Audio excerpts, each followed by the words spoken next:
Hello everyone, Darren here, and welcome to my review for Anno 1800's Seeds of Change DLC. Now, Seeds of Change is the first DLC that's part of the Season 4 pass, and it's primarily focused on the agricultural aspects of the New World.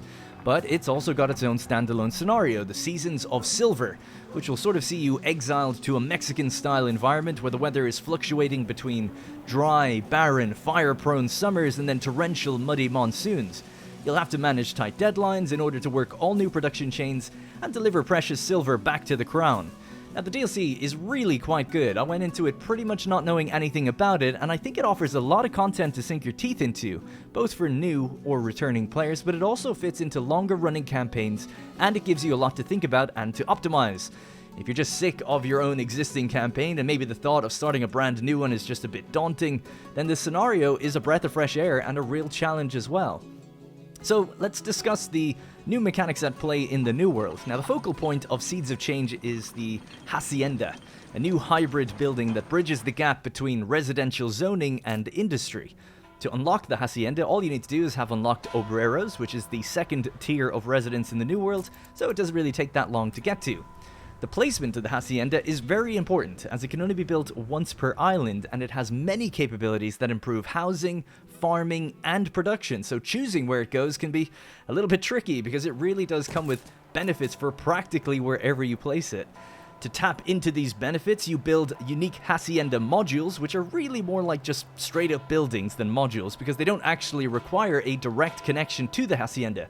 Instead, they just need to be placed inside the Hacienda's radius, which grows alongside the population of the island. So, if you have an island population that's already quite big, you'll already have quite a large radius of which you can kind of build around the Hacienda. As long as these buildings are placed inside that radius, they're just going to function like any other building in the game. You know, housing will still need its amenities, like a church nearby, and they can still be affected by a town hall. And the farms and breweries, they'll still need a warehouse and can still be affected by a trade union. They essentially just work as you'd expect them to and can be placed very far away from the Hacienda so long as the radius allows it. So, the aim of the Hacienda is to optimize. When it comes to housing, their residences are slightly bigger than normal at 4x4, but they allow for double the population inside of them, provided you actually supply them with the new goods like hot sauce and atoll, which we'll get to in a moment. They don't just provide more density of population, but they provide a bypass to the upgrade system as well. You don't have to turn a Jornalero household into an Obrero. Instead, you can just place Obrero housing down immediately, so it allows you for a lot more population control.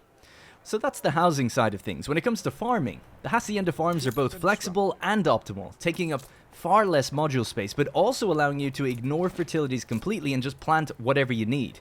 Now, for new campaigns, this can be absolutely invaluable. It allows you to get what you need without having to go to war or waiting around to roll that special item that grants you a fertility. While it might seem somewhat easy, it's more about giving you another option. That isn't the clear and optimal route, but it can be, given a certain situation. Farms can then be further optimized by the new addition of a silo, and these silos require fertilizer. Now, fertilizer is this new resource refined in a unique Hacienda building, and that building makes fertilizer from dung, which is required through surrounding animal farms. Insert your best poop joke in the comments. So that's quite the chain, you know. It might be one of the most complex placements that you can actually do in the game because you need to place a fertilizer works near an animal farm. But remember, that has to be built inside the Hacienda's radius. Not only that, but it's not that generous either. Each fertilizer works only supports one silo by default, and they require 30 Jornaleros to work it. So it's a tricky thing to get good use out of. But through items, you can further optimize it and make it worthwhile, and that can feel really rewarding when you reduce space, increase output, and solve a few problems along the way. That's what it's all about. You can even use the new silos in the old world. You'll just have to deliver them fertilizer. The Hacienda also has a storeroom, which is a small building that lets you increase the storage space of an island by 75. Again, very helpful later in the game when your coastlines just begin to fill up with depots. Now you can kind of declutter them and add some piers maybe instead. It also has the brewery, which like farms act as sort of multi-factories that can make different things. The idea here is that you can cut out some old world chains completely, making schnapps or beer locally here in the New World.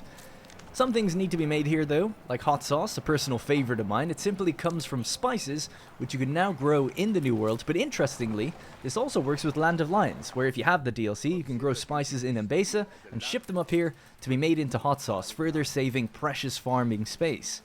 The very last thing that the Hacienda does is it allows you to set policies for the entire island. Now, the policies are unlocked the more attraction value you have, and that's a pretty tricky thing to achieve in the new world. I have a feeling that maybe with future content, future Season 4 stuff, this is going to get easier, as right now, your only option, really, is to place a zoo or equivalent building, which notoriously takes up a lot of space that just can't really see the justification for, especially as the new breweries and the farms actually add a negative to attraction value.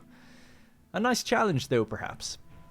So broadly speaking, I think the Hacienda side of the DLC is very good. Lots to do. I had great fun thinking of solutions and optimizing various things, but it also feeds nicely back in with the other DLCs, such as Bright Harvest or the Land of Lions, and it's great that it can actually just work with the old world farms too. It's just very well thought out, touches on a lot of things.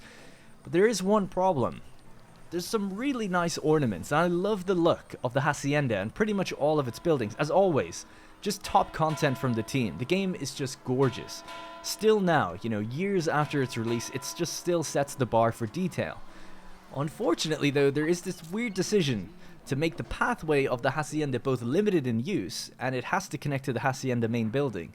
Now I can't think of a reason for this. All of the buildings just have to be within the radius, but the pathway has to connect. But you don't even have to use the pathway. A regular road works the exact same, so it's just this additional thing that just doesn't fit in anymore. The problem is that the paving matches the buildings aesthetically, so I want to use it. Just because I want it to look good, It almost seems like they were going to require everything to connect as a module would to a building normally, and then they kind of maybe scrapped that idea. But they just left the paving as this leftover thing. Without it, you just have ornaments that don't match anything, and you're sort of missing a blank tile. It's very odd. I know it sounds like a weird complaint, but it is very weird. I hope they change it. Very quickly, we'll just touch on the Seasons of Silver. So this scenario has you play the role of Vasco Oliveira, an exiled admiral who has to pay the tithe to King Zhao. You'll find yourself set up on a map with 3 islands and a timer that rotates seasons every 20 or 30 minutes. Those seasons come with various effects, boosting some buildings and hindering others. The job is to set up silver production and meet various deadlines, but to do this, you'll have to build water basins that collect and store water during the monsoon season in order to sustain your agriculture so that you can grow the population to work the silver. It's really, really good. I wasn't sure what to expect, as I'd never played the Eden Burning scenario, which I believe is free to all, and I still haven't gotten around to it just yet. But I'm really enjoying this. It's very challenging, it really rewards good planning, it has these kind of randomized events where you can kind of choose a couple options to pull yourself out of a hole last minute, but you have to pay the consequences a bit later. It's really cool. It's also full of original content. The place has its own unique look and feel, it has its own music, it has its own mechanics, and its own building chains. The water basin's a cool idea. It uses the canal mechanics from Land of Lions, but with the added effect of water storage and a lengthy build time. The silver production chain is also quite complex, and it's a real messy chain with some pretty unique ideas in there. You have a coastal building with 8 inland modules that have to connect next to it, and each module sort of works as its own building, refining silver ore independently. Really quite cool. So a lot of effort has gone into it. I just assumed it would be all repurposed stuff, but it's nice to see there's unique assets, and there's actually a unique spin on the Hacienda with different requirements for the buildings, and Hacienda farms then have to be built with this fluctuating weather in mind, so really quite challenging I think, but very fun, and certainly a worthwhile addition. So that's it for my review of the DLC. I think it's really, really great. A strong start to Season 4 content. This can be sort of best described as a New World Bright Harvest, where you get to optimize, build a little taller, and then also challenge yourself with the Seasons of Silver. I was a little bit torn on the previous DLC, the High Life, and I wasn't a massive fan of Docklands, although I did really like tourism, and I've actually reviewed every DLC if you want to check out the various videos. But this has sort of reinvigorated me for the game, and gotten me very excited to see what's going to be coming next. Now that's it for the review. If you want to see more Anno content from me, like I said, I've done all those other reviews, but I've also just started a playthrough with the Seasons of Silver scenario, though I think it's going to kick my ass. I'm struggling a little bit over there, and I've also just got my Let's Play ongoing as well. I've now integrated the Seeds of Change. Links can be found below for those different videos, and don't forget to let me know what you think of the video. Thank you very much for watching, and I'll see you in the next one. Little else to admire in you, I suppose? Wit as dry as this barren soil.